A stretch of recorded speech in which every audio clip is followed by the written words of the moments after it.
Macet dan dikejar waktu membuat kebanyakan orang mencari solusi untuk sampai ke tujuan tepat waktu.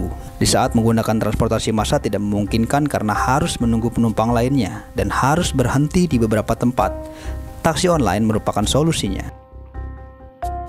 Ada 3 perusahaan taksi online yang populer dan bersaing di Indonesia, yaitu Gokar, di mana 55% penggunanya bilang bahwa mereka paling sering menggunakannya. Diikuti oleh Grab dengan 35% dan Maxim 10%. Kebanyakan mobil yang digunakan untuk bisnis taksi online adalah mobil Jepang dengan mesin 1200 cc.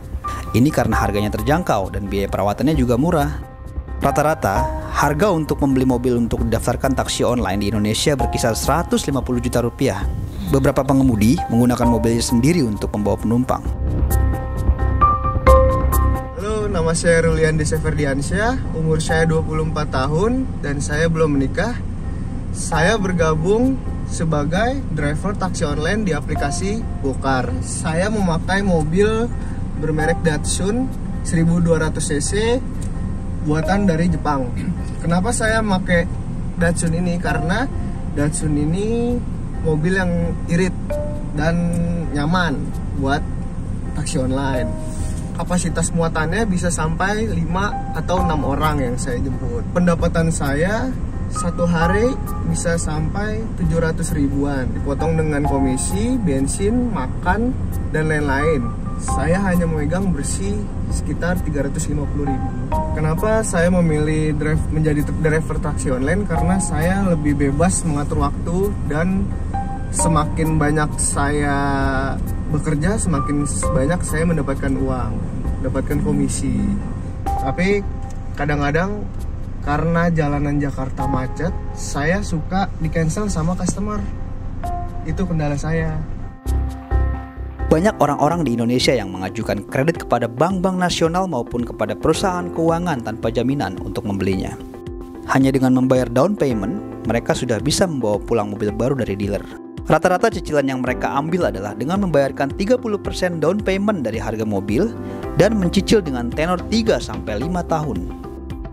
Baru-baru ini, Gojek menjalin kemitraan bersama perusahaan taksi konvensional bernama Taksi Bluebird dan mereka menjadi prioritas untuk menerima order dari aplikasi Gokar. Para pengemudi taksi Bluebird ini memiliki kewajiban menyetor 60% kepada perusahaan dari pendapatan bersih mereka per hari dan 40%-nya untuk mereka sendiri. Untuk area Jabodetabek, tarif per kilometernya yaitu Rp3.500 dengan tarif minimum Rp10.000. Kebanyakan orang di Jakarta menggunakan taksi online selama sedikitnya 6 hari dalam seminggu untuk bekerja, sekolah, dan beberapa untuk pertemuan bisnis.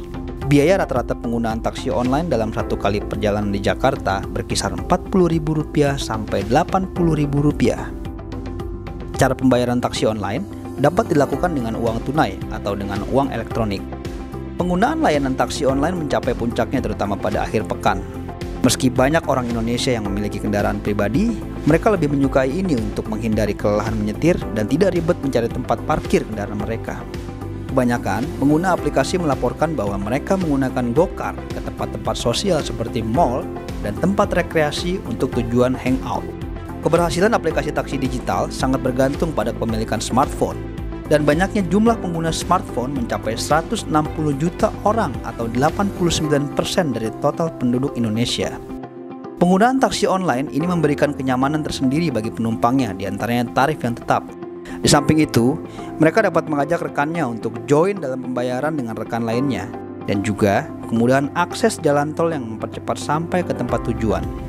Ketidakamanan juga mempengaruhi layanan ini.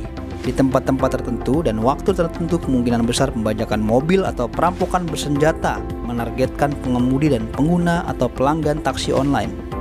Ini mengharuskan perusahaan taksi online meningkatkan layanan ekstra dalam keamanan.